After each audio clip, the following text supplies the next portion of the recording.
Hey, my name's Ned, and this is episode 7 of a series I call Put Me in Coaching. And in this episode, I'm going to talk about TSM's success and what makes them successful. And I'm not going to do the boring thing that a lot of people do where nobody wants to hear it again. Everybody's heard it where they just talk about how every player is super sick in their role and sick individually. No, I'm not going to talk about that. I'm going to talk about all the aspects that you might not have thought about that came together outside of the game that made the team amazing and truly great at what they do. So, first, we'll talk about how the players work with each other and then how the coaching staff affects those players. So the players work well with each other because from day one that this particular roster, including Biofrost, came together, they all had the one-track idea, and if they didn't have it before, the atmosphere of the team gave it to them, it seems, that the only thing they care about was winning League of Legends and going to Worlds and potentially winning Worlds. That's all they want. Their goal is to win Worlds, and all of them agree on that. And a lot of teams, when they say that, they may think they mean it, but they don't mean it. Thorin had a great video called, I think, All I Care About Is Winning or something, and he talks about how that's not always the case. But with this TSM team, it's believable. They have Doublelift and Bjergsen, who are world class at their position, and they have the rookie Biofrost who came in and he's looked like an all-star support in a team full of all-stars. And they have the seasoned veterans with the jungler in the top who also look at least in the top 3 in their position in NA. So the team actually believes they can win Worlds, and to be honest, they have a slim chance of pulling it off this year, but I'll get into later that they probably will not. And sorry if you're a big TSM fan, but that's just the reality of it. So, not saying they're a bad team, they're still great. So, they work well together because they all have they actually do only care about winning, and it shows through their practice performance. So, they bring in Weldon, and Weldon does a few key things. Well, he does a lot of key things, but the things that I can clearly see and how it directly affects the players creates this almost perfect storm of a team who only cares about winning with a coach who knows how to implement that will of only wanting to win. So Weldon comes in, and he has to deal with a rookie support in a team full of all-stars. So he's an esports psychologist, so he knows how to make a player like that feel comfortable and not choke on stage with all the pressure with all these big dogs, big names, seasoned veterans playing against him. And playing with people who he's going to be judged against that are some of the best in the world. So clearly that worked out. He made Biofrost, and Biofrost made Biofrost look like a great player among great players. Okay, and then he's got Doublelift and Bjergsen, who are sort of previously known to be, especially Doublelift, hotheads and want to cause problems and want to cause problems, but want to dispute things, and sometimes Doublelift was, Link made that 10-page article or 10-page post talking about how Doublelift would get mad at his team all the time and flame everybody. And so the previously proclaimed hotheads that only cared about winning but would get a little bit too passionate.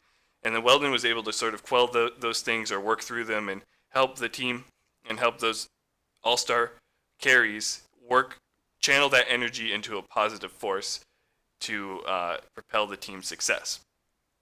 And then he helped Hanser deal with the struggles of being a low resource top laner who gets camped all the time, and he helped Svenskeren overcome all the people shit talking him for his spring split and how he played so poorly, and become the all-star jungler we all wanted him to see, probably second best in NA.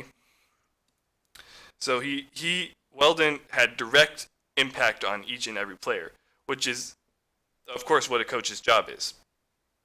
Now, I'm giving this credit to Weldon and not Parth because first of all, it's Weldon's expertise, so he should probably be the one doing it. Parth is more about the game knowledge and pick ban phase and strategy in the actual Summoner's Rift, and Weldon's more about the player mentality and practice hours and things like that. But I'm giving this credit to Weldon because previously, when Weldon wasn't on the team during the spring split, none of these changes happened. The players said they were working in positive ways, and the players said they were trying to improve every day, but it never happened. The team looked awful, even though they managed to squeak out second place, just by sheer raw mechanical talent from the 80 carry, mid, and top position. So Weldon obviously had it can't all be Biofrost, right? It can't all be the change. Can't just be switching Yellow Star for Biofrost. That can't be the only thing. Weldon clearly had an impact on these teams' individual mentality. Also, what happens when Weldon comes with this team who only cares about winning and brings that desire to fruition and makes them put their money where their mouth is, because like these players, I don't know if you watched a video where it's on Weldon's channel where he talks about how they practiced for 12 hours a day for 17 weeks straight with no days off except for 3 and 1 travel day. So that's 4 days out of 17 weeks. That's an insane workload. That's like more than a single mom working 2 jobs. That's how much they were working. They were working more. See, let's do the math. So 7 days a week, practically, right? They only got 3 days off out of 17 weeks. So we're just going to say 7 days a week times 12 hours a day. So 7 times 12 is 84. 84 hours a week of work. That's ridiculous. And then he talked about how the player, he would, as soon as they started to get burned out, he would dial it back a little bit.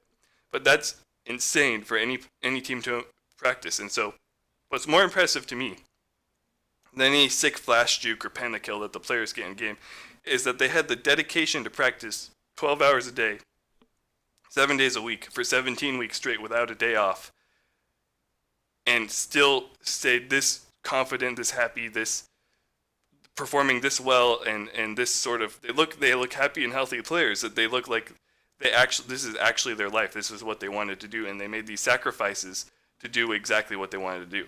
And that's sort of why I think the team has had this success, is because they have these players that actually only care about winning. When they say it, they mean it, because they've sacrificed their whole personal life. They use all of their time during the day to practice, and then they go and they play and they perform.